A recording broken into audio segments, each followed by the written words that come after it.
नमस्कार दोस्तों, मेरा नाम है अतुल गिरी। मैं स्वागत करता हूं आपका आज के इस वीडियो में, जो कि है हमारी बाल मनोविज्ञान की सेट नंबर 9। जैसा कि आप सभी जानते हैं कि हम अपनी वीडियोस में लेकर आते हैं वो टॉप 30 मोस्ट इम्पॉर्टेंट क्वेश्चंस जो कि आपके टीचिंग एग्जाम्स में पूछे जाने वाले हैं। ठीक है, तो ये वीडियो एक इंटरेस्टिंग वीडियो है, आपके लिए बहुत नॉलेजफुल वीडियो है, तो इसको आप पूरा एंड तक देखिएगा। और अगर पसंद आ जाती है तो ऐसे लाइक कर देना, शेयर कर देना, सब्सक्राइब भी कर लेना हमारे चैनल को। तो बढ़ते अपने पहले क्वेश्चन की तरफ बिना किसी देरी के। पहला क्वेश्चन हमारा कहता है कि निम्न में से कौन सा अशाब्दिक संप्रेषण का उदाहरण है। देखिए, जैसा कि आप सभी जानते हैं कि हमने जितने भी अपनी पिछली वीडियोस भी दी हैं तो उसमें बहुत सारे क्वेश्चंस ऐसे भी हैं जो मोस्ट इंपॉर्टेंट तो वो रिपीट भी हो रहे हैं क्वेश्चन। तो ऐसा ही एक क्वेश्चन ये भी है कि कौन सा अशाब्दिक संप्रेषण का एक उदाहरण है, यानी ऐसा संप्रेषण, ऐसा कम्युनिकेशन जिसमें शब्द नहीं होते। तो देखो यहाँ पर जो ऑप्शन है आपके ए, सी, बी और डी, अगर आप देखोगे छूना, पोस्टर, पत्र और समाचार पत्र, तो भाई इसमें जो आपका ए ऑप्शन है साफ बता दे रहा है कि यहाँ पर आपसे शब्द नहीं पूछे जाएंगे, या फिर आपसे शब्दों की कोई बातचीत नहीं, यहाँ पर सिर्फ आप संकेतों के माध्यम से आप समझ पा रहे हो। ठीक है, तो आपका कौन सा ऑप्शन सही हो गया? आपका ए ऑप्शन यहाँ पर आपका ठीक हो जाता है। सेकंड आपका क्वेश्चन कहता है कि संकेत संप्रेषण के साधन है, मुख्य संकेतों में हम किसे सम्मिलित कर सकते हैं। संकेत संप्रेषण के साधन हैं मुख्य संकेतों में हम सम्मिलित किसे कर सकते हैं? क्या हम बोले गए शब्दों को कर सकते हैं, या चिन्हों को कर सकते हैं, या हाव भाव को कर सकते हैं, फिर उपयुक्त सभी को? तो भाई देखो, हमारा जो डी ऑप्शन है उपयुक्त सभी, ये क्या है? संप्रेषण के साधन है। देखो, संप्रेषण दो तरीके का होगा। संप्रेषण जो है वो दो तरीके का होगा। पहला तो होगा शाब्दिक। कौन सा होगा? शाब्दिक, जिसमें आप शब्द लेकर आते हो, यानी कि आप जिसमें बोलते हो। और दूसरा ऑप्शन होता है हमारा जो होता है वो अशाब्दिक। अशाब्दिक कौन सा होता है? जिसमें आप शब्दों की बात नहीं करते, आप संकेतों के माध्यम से, आप अपने हाव भाव से ही सिखा सकते हो। जैसे सपोज करो कि आपके घर में कोई मेहमान आता है, ठीक है, अब छोटे छोटे बच्चे भी हैं। अब छोटे बच्चों की अक्सर आदत होती है कि वो थाली में क्या कहते हो, सीधे जो मेहमानों के लिए जो चाय बिस्किट समोसे आते हैं ना, तो उसमें वो अपना हाथ मारने लगते हैं। तो देखो, अशाब्दिक संप्रेषण का क्या उदाहरण है सबसे अच्छा? उन बच्चों की मम्मी जो जानबूझकर ज़्यादा समोसे उठाने की कोशिश करें, ज़्यादा बिस्किट लेने की कोशिश करें, बार बार लेने की कोशिश करें, तो मम्मी क्या करेगी? अपनी आंखें दिखा देगी। ठीक है, अब जब आंखें दिखाएगी तो बच्चा जो है वो समझ जाएगा कि बेटा इसे छूना नहीं है, इसीलिए हम माता हमें गुस्सा दिखा रही है। ठीक है, तो आपका ये कौन सा संकेतन हो गया? ये कौन सा संप्रेषण हो गया? ये हो गया आपका अशाब्दिक संप्रेषण हो गया। ठीक है, अगले क्वेश्चन की तरफ बढ़ते हैं। अगला क्वेश्चन हमारा कहता है कि रेडियो, टेलीविज़न और टेप रिकॉर्डर की सहायता से एक शिक्षक हर एक विद्यार्थी के द्वार पर कम लागत में पहुंच सकता है। रेडियो, टेलीविज़न और टेप रिकॉर्डर की सहायता से एक शिक्षक हर एक विद्यार्थी के द्वार पर कम लागत में पहुंच सकता है। कथन जिस उपागम की ओर संकेत करता है, कौन सा उपागम है, यानी वो कौन सा मेथड है, वो कौन सी अप्रोच है? ऑप्शन में हार्डवेयर उपागम, इंटीग्रेटेड, या सिस्टम, या फिर सॉफ्टवेयर। देखो भाई, अगर ये हार्डवेयर होगा तो हार्डवेयर तो मतलब जैसे क्लासरूम होगी, क्लासरूम हमारी क्या होगी? हार्डवेयर अप्रोच हो जाएगी एक तरीके से। ठीक है, अगर हम बात करें सिस्टम उपागम, तो भाई सिस्टम भी आपका होगा तो एक छोटे छोटे लेवल के लिए आपका ठीक रहता है। हम बात करें सॉफ्टवेयर उपागम की, तो सॉफ्टवेयर आप कितने लोगों तक आप पहुँचा सकते हो? तो आपका जो बी ऑप्शन है ना यहाँ पर, इंटीग्रेटेड उपागम। इंटीग्रेटेड का मतलब क्या है कि यहाँ पर आप भी बात कर पा रहे हो, आप दूसरे से भी बात कर पा रहे हो, आप तीसरे से भी बात कर पा रहे हो, आप चौथे से भी बात कर पा रहे हो। मीन्स आप कहाँ हो? आप इस पोजीशन पर खड़े हो, यहाँ से आपने चारों लोगों से आपने संपर्क बना रखा है। चार नहीं है, 4000 भी हो सकते हैं, 4 लाख भी हो सकते हैं।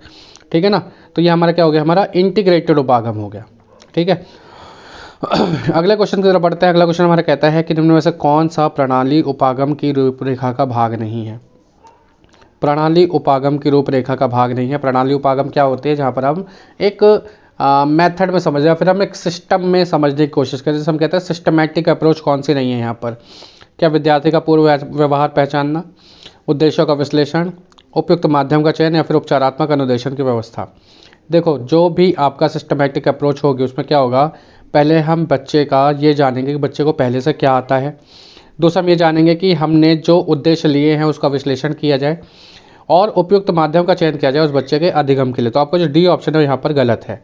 क्या है? डी ऑप्शन आपका गलत है। तो आपका जो यहाँ पर ये वर्ड है ना, नहीं, नहीं का मतलब क्या है कि यही ऑप्शन आपका सही हो जाएगा। ठीक है, तो आपका आंसर क्या हो जाएगा? आपका डी हो जाएगा कि उपचारात्मक अनुदेशन की व्यवस्था जो है वो प्रणाली उपागम की रूपरेखा का भाग नहीं है। ये कब आएगा? जब आप इसको डायग्नोज करोगे, आप किसी बच्चे के अंदर कोई कमी होती है, आप उसको दूर करने के लिए आप उसके अंदर पहले वो कमी ढूंढते हो, फिर उसको दूर करने के लिए उसके ऊपर आप अपने जो भी अनुदेशन होता है आप उसे करने की कोशिश करते हो। अगला क्वेश्चन हम करते हैं। अगले क्वेश्चन में हमारे पास में निम्न में से कौन सी श्रव्य दृश्य सामग्री बहुविकल्पीय अधिगम संरचना को सुगम बनाने का अच्छा उदाहरण है। यहाँ पर देखो दो चीज़ें हैं। श्रव्य दृश्य यानी ऐसे सामग्री जो सुनी भी जा सकती है, देखी भी जा सकती है, और ये क्या कर रहे हैं, बहुविकल्पी यानी बहुत सारे विकल्प हो जिसमें, तो ऐसी अधिगम संरचना को सुगम बनाने का अच्छा उदाहरण क्या होगा। क्या रेडियो है? रेडियो आपकी श्रव्य सामग्री है, दृश्य नहीं है। तस्वीर आपकी दृश्य है लेकिन श्रव्य नहीं है। रिकॉर्ड प्लेयर श्रव्य है लेकिन दृश्य नहीं है। लेकिन जो आपका सी ऑप्शन है टेलीविज़न, ये आपका कैसा है, ये आपका ऑडियो भी है और ये आपका विजुअल भी है। ठीक है ना, तो आपका कौन सा ऑप्शन हो गया, आपका सी ऑप्शन आप यहाँ पर बिल्कुल करेक्ट हो जाता है।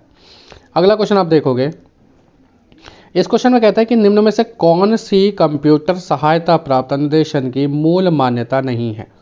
कौन सी कंप्यूटर सहायता प्राप्त अनुदेशन की मूल मान्यता नहीं है।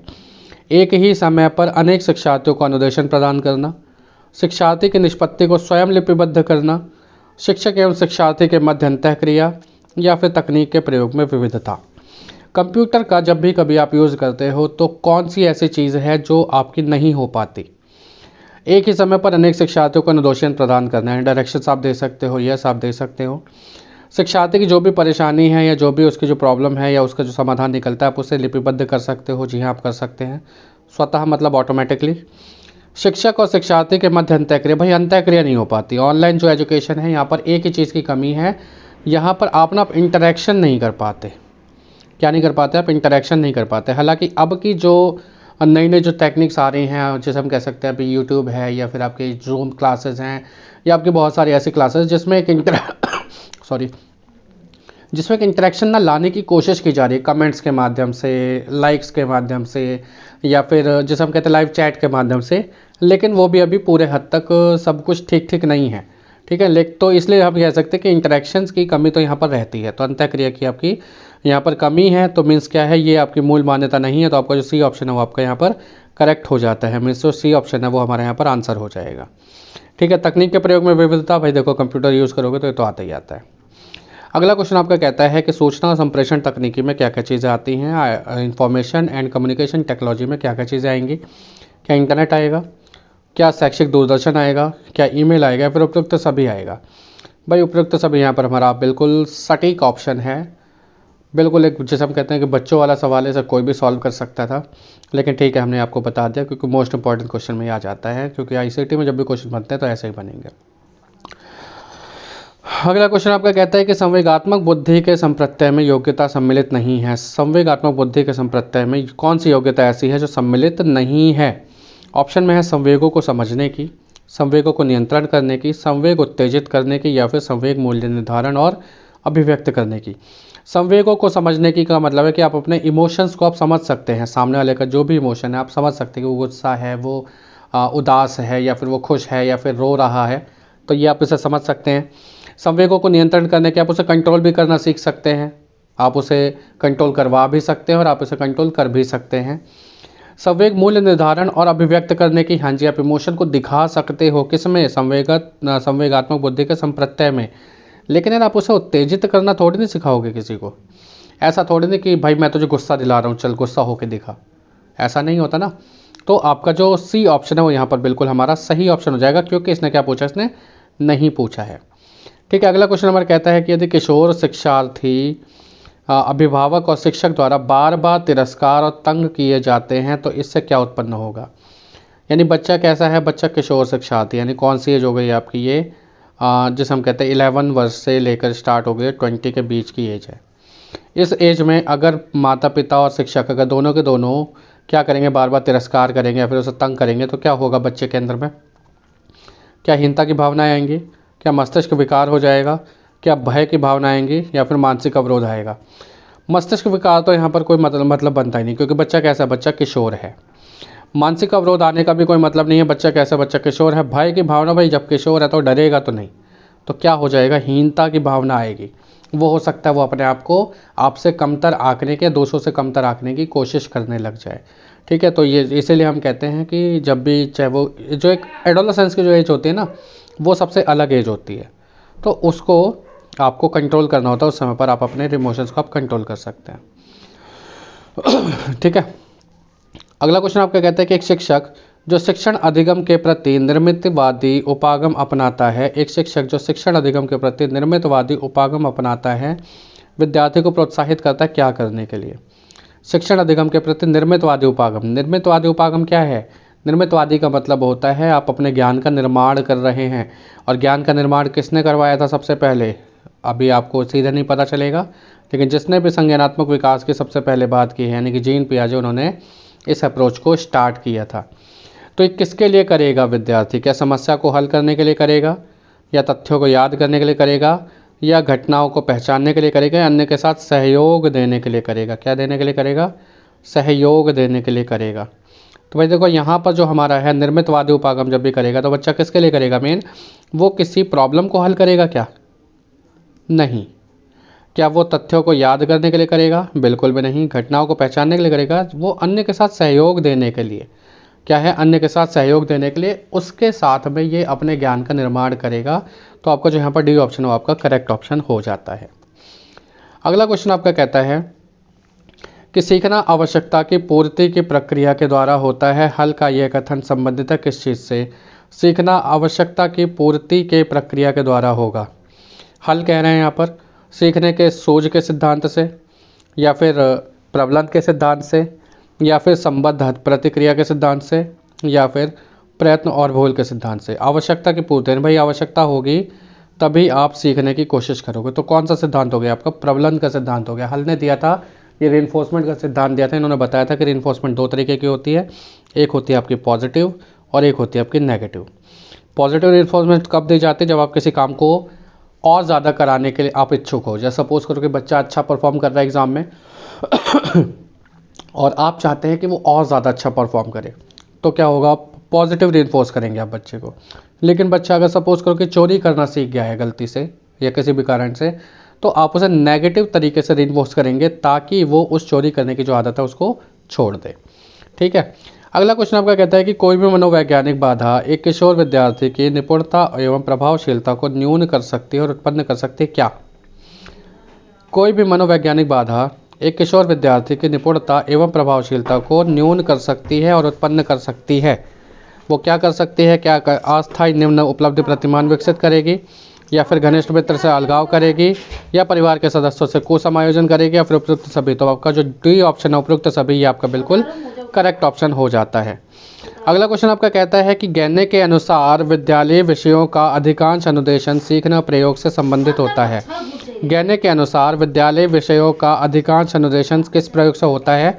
ऑप्शन हमारे पास में है संप्रत्यय नियम से, उपलब्धि से, सामान्यीकरण से, या फिर पृष्ठपोषण से। गैने जब बात करेगा तो गैने किसकी बात करेगा? गैने बात करेगा संप्रत्यय और नियम की बात करेगा। किसकी बात करेगा? संप्रत्यय और नियम की बात करेगा। तो आपका ऑप्शन नंबर ए यहाँ पर करेक्ट हो जाता है। अगला क्वेश्चन आपका कहता है कि बुद्धि परीक्षण की कार्यकारी श्रृंखला बनाने वाले प्रथम व्यक्ति कौन थे? बुद्धि परीक्षण की कार्यकारी श्रृंखला बनाने वाले प्रथम व्यक्ति कौन थे? ऑप्शन में हमारे पास में बिने, रबिन, वेक्सलर, या फिर स्पीयरमैन। तो आपका जो ऑप्शन नंबर ए है बिने, बिने हमारे यहाँ पर बिल्कुल करेक्ट ऑप्शन है। अल्फ्रेड बिने ने ये बुद्धि परीक्षण की पहली श्रृंखला बनाई थी। अल्फ्रेड बिने ने पहली श्रृंखला बनाई थी। बिने और टर्मन, इन दोनों ने इस काम को किया था। क्या किया था? बिने और टर्मन ने इस काम को किया था, बुद्धि परीक्षण की कार्यकारी श्रृंखला बनाई थी। अगला क्वेश्चन आपका कहता है कि बालक का सामाजिक व्यवहार प्रभावित होता है किस चीज़ से? संस्कृति जिसमें वो जन्म लेता है, पर्यावरण जहाँ वह रहता है, या फिर आर्थिक स्तर से जिससे वह आता है। बालक का सामाजिक व्यवहार, कौन से व्यवहार की बात कर रहा है? सामाजिक व्यवहार की बात कर रहा है। और सामाजिक व्यवहार में तीनों की तीनों चीज़ें आपकी इंक्लूड हो जाती है। सामाजिक व्यवहार में क्या हो जाता है? तीनों की तीनों चीज़ें इंक्लूड हो जाती हैं। जो आपका जो ऑप्शन नंबर डी है वो आपका यहाँ पर करेक्ट ऑप्शन हो जाता है। अगला क्वेश्चन आपका कहता है कि निर्मितवाद उपागम का उद्गम है। निर्मितवाद उपागम का उद्गम है क्या? व्यवहारिक मनोविज्ञान, सामाजिक मनोविज्ञान, संज्ञानवादी मनोविज्ञान, या फिर दोनों बी और सी। निर्मितवाद का मतलब जैसे मैंने आपको बताया किसकी बात करता है? संज्ञानात्मक विकास की बात कर रहा था। किसकी कर रहा था? ये संज्ञानात्मक विकास की बात कर रहा था। अगर संज्ञानात्मक विकास की बात करेगा तो संज्ञानवादी मनोविज्ञान की बात यहाँ पर होती है। अगला क्वेश्चन आपका कहता है कि किशोर शिक्षा में निम्न में से कौन सा उपागम सबसे उचित है? किशोर शिक्षा में निम्न में से कौन सा उपागम सबसे उचित है? जनसंख्या शिक्षा, काम शिक्षा, जीवन कौशल शिक्षा या फिर उपरोक्त सभी। तो भाई यहाँ पर आपका जो सबसे ज़्यादा इंपॉर्टेंट है वो कौन सा है? वो जीवन कौशल शिक्षा है। कौन सी है? जीवन कौशल शिक्षा। आप यहाँ पर क्या सिखाओगे? आप स्किल सिखाना शुरू करोगे किसी भी किशोर अवस्था में जब बच्चे को। ठीक है, अगला क्वेश्चन आपका कहता है कि ईमेल का पूरा नाम क्या है? भाई ये बिल्कुल ही बच्चों वाले क्वेश्चन है। ईमेल का पूरा नाम क्या है? क्या इलेक्ट्रिक मेल होता है, इजी मेल होता है, एक्सचेंज मेल होता है, फिर इलेक्ट्रॉनिक मेल होता है? तो सी ऑप्शन आपका इलेक्ट्रॉनिक मेल यहाँ पर आपका बिल्कुल करेक्ट ऑप्शन है। अगला क्वेश्चन आपका कहता है कि अधिगम विकलांग बच्चे कौन से होते हैं? अधिगम विकलांग बच्चे कौन से होते हैं अधिकतर? क्या वो आक्रामक होते हैं, संगठित होते हैं, संगत होते हैं, निम्न उपलब्धि वाले होते हैं? अधिगम विकलांग बच्चे वो बच्चे होते हैं जो डिसलेक्सिक होते हैं, जो डिस्फेजिक होते हैं, या जैसे हम कहते हैं जो न्यूमलेक्सिक होते हैं, यानी जो आपका जो डी ऑप्शन है निम्न उपलब्धि वाले। ये बाकी सारी चीज़ों में परफेक्ट रहते हैं, बस इनकी जो अचीवमेंट्स होती है वो थोड़ी लो लेवल की होती है। अगला क्वेश्चन आपका कहता है कि अभिक्रमित अधिगम निम्न में से किस चीज़ पर आधारित है? अभिक्रमित अधिगम किस पर आधारित है? अभिक्रमित का क्या मतलब है? अभिक्रमित का मतलब है कि यहाँ पर जो ज्ञान होगा वो कैसा होगा? वो क्रिया प्रसूत अनुबंधन के द्वारा होगा। यहाँ पर रिस्पॉन्स होगा, एक उसके साथ में स्टिमुलस का यूज़ किया जाता है। ठीक है, तो आपका जो बी ऑप्शन है वो आपका करेक्ट होगा। अगला क्वेश्चन आपका कहता है कि बीएफ स्किनर के अनुसार बच्चों में भाषा का विकास निम्नलिखित का परिणाम है।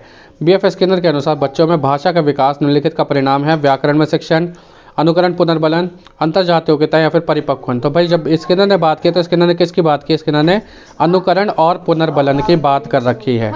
ठीक है, अगला क्वेश्चन आपका कहता है कि बच्चे के व्यक्तित्व के एक सूत्रीय विकास के लिए माँ बाप को चाहिए। बच्चे के व्यक्तित्व के एक सूत्रीय विकास के लिए माँ बाप को चाहिए कि बच्चे को अति सुरक्षित रखें, बच्चे की तुलना लगातार दूसरे बच्चों से करें, घर में अनुकूल वातावरण प्राप्त करवाएं या फिर बच्चे के लिए योग्य अध्यापक का प्रबंध करें। एक सूत्रीय विकास अगर आप चाहते हो किसी बच्चे का तो माँ बाप क्या करेगा? माँ बाप घर में अनुकूल वातावरण पहले देगा, उसके बाद जाकर बच्चे का विकास होना सुनिश्चित हो जाता है। ठीक है, अति सुरक्षित रखना क्या होता है? बहुत ही नेगेटिव पॉइंट होता है। बच्चे को ज़्यादा ज़रूरत से ज़्यादा अगर आप सेफ रखने की कोशिश करेंगे तो बच्चा बिगड़ सकता है। बच्चे की तुलना लगातार दूसरे बच्चों से करोगे तो भी आपके लिए परेशानी है। बच्चे के लिए योग्य अध्यापक का प्रबंध करें, ये आप कर सकते हो, लेकिन जो आपका सटीक ऑप्शन कौन सा है? ये घर में अनुकूल वातावरण प्राप्त करवाएं, ये आपका बिल्कुल करेक्ट ऑप्शन है। अगला क्वेश्चन आपका कहता है कंप्यूटर का है ये कि प्रथम उच्च स्तरीय भाषा कौन सी थी? प्रथम उच्च स्तरीय भाषा कौन सी थी? कोबेल थी, बेसिक थी, फोर्ट्रॉन थी या फिर पास्कल थी? भाई यहाँ पर जो कोबेल है ये कोबेल नहीं है, कोबोल है। तो आपका यहाँ पर जो सही ऑप्शन है वो तो आपका बेसिकली यहाँ पर फोर्ट्रॉन है। फोर्ट्रॉन आपकी कब आई थी? 1954 में आई थी। कौन लेकर आए थे? ये लेकर आए थे जॉब बेकर्स लेकर आए थे। कौन लेकर आए थे? जॉब बेकर्स लेकर आए थे। और जॉब बेकर्स ने किसके लिए की थी? ये की थी IBM के लिए की थी। किसके लिए लैंग्वेज डेवलप की थी? ये की थी IBM के लिए की थी। सेकंड नंबर पे आपका कोबोल आता है यहाँ पर, जो कि 1959 में आया था। अगला क्वेश्चन आपका कहता है कि व्यक्तिगत भिन्नता के कारक सदैव ही होते हैं। व्यक्तिगत भिन्नता, जब भी कभी व्यक्ति में भिन्नता होगी तो उसके कारक क्या क्या होंगे? क्या वंशानुगत होंगे, सामाजिक आर्थिक होंगे, संवेगात्मक और व्यक्तिगत होंगे या फिर पर्यावरण और वंशागत होंगे? तो जो आपका जो डी ऑप्शन है पर्यावरण और वंशागत, ये आपका बिल्कुल करेक्ट ऑप्शन यहाँ पर होने वाला है, क्योंकि व्यक्तिगत भिन्नता किस किस चीज़ में आती है? हेरिडेटरी भी होती है और इन्वायरमेंटल भी होती है। ठीक है, अगला क्वेश्चन आपका कहता है कि विचार की विकास की किसी भी अवस्था पर कुछ भी सिखाया जा सकता है। विकास की किसी भी अवस्था पर कुछ भी सिखाया जा सकता है। ये बात कौन करते हैं? बात करते हैं हमारे पियाजे करते हैं, जीन पियाजे करते हैं। बोलते हैं कि संज्ञानात्मक विकास के सिद्धांत में कि ज्ञान का निर्माण किया जा सकता है कभी भी। क्या किया जा सकता है? ज्ञान का निर्माण किया जा सकता है। इन्होंने कभी भी संस्कृति या समाज की बात नहीं की थी, इसलिए इनके विचारों की आलोचना भी की जाती है। अगला क्वेश्चन आपका कहता है कि कक्षा में संप्रेषण को प्रभावी बनाने में निम्न में से कौन सहायकमंद है? कक्षा में संप्रेषण को प्रभावी बनाने में शिक्षण सहायक सामग्री का प्रयोग, शिक्षक को विषय का ज्ञाता होना, कक्षा में पढ़ाते समय प्रश्न पूछना। भाई तीनों के तीनों ऑप्शन आपके कैसे हैं? ये करेक्ट ऑप्शन है। जो आपका जो डी ऑप्शन है वो आपका यहाँ पर बिल्कुल सही हो जाएगा।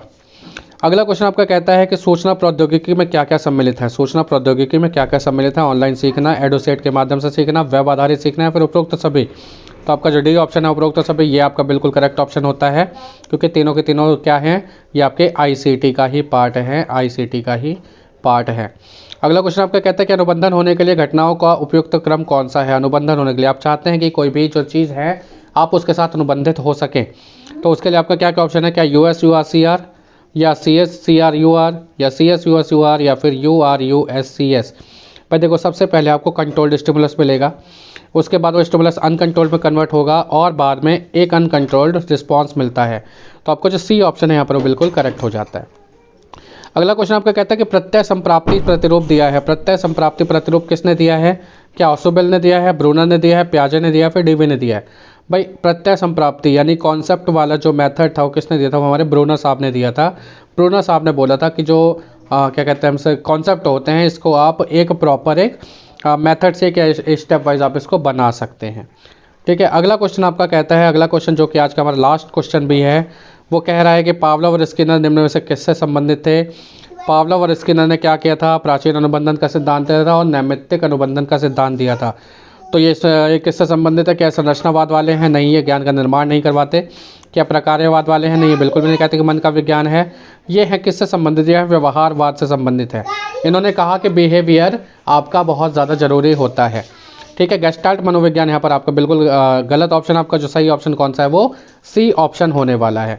ठीक है, तो दोस्तों ये थे हमारे वो आज के 30 इंपॉर्टेंट क्वेश्चन जो कि हमारे मोस्ट इंपॉर्टेंट क्वेश्चन थे और जिसे हमने किया है बहुत ही अच्छे तरीके से। आप सभी का बहुत बहुत धन्यवाद कि आपने इस तरीके से आपने इन क्वेश्चंस को ध्यान दिया है और आपने वीडियो पूरी देखी है, तो इसके लिए आपका और भी बहुत ज़्यादा धन्यवाद। और यार अपनी तैयारी जो है वो बहुत अच्छे तरीके से करते रहिए, क्योंकि एक न्यूज़ भी आ रही है कि यूपी टेट का जो आपका एग्ज़ाम है वो आपका 23 जनवरी के आसपास में होने की उम्मीद जताई जा रही है। अभी हालांकि कोई आधिकारिक ऐलान नहीं हुआ ऐसा, लेकिन फिर भी कोशिश है कि 30 तारीख के आसपास ही आपके ये जो एग्ज़ाम है ये होने वाले हैं। तो दोस्तों ये वीडियो आपको कैसे लगी नीचे कमेंट सेक्शन में जरूर बताइएगा। अगर आपको अच्छी लगे तो इस वीडियो को प्लीज़ लाइक कीजिएगा, शेयर कीजिए, सब्सक्राइब कीजिएगा हमारे चैनल को। आज थोड़ा मैं जल्दी में भी था, जल्दी में इन द सेंस कि मैंने सोचा कि यार वीडियो को थोड़ा फास्ट फॉरवर्ड करके बनाते हैं। ठीक है, तो ऐसा मैंने करने की कोशिश की है। फिर भी आपको ये कॉन्सेप्ट कैसा लगे आप मुझे बताइएगा ज़रूर कमेंट सेक्शन में। तो मिलते हैं आपसे अगली वीडियो में, तब तक के लिए जय हिंद, वंदे मातरम।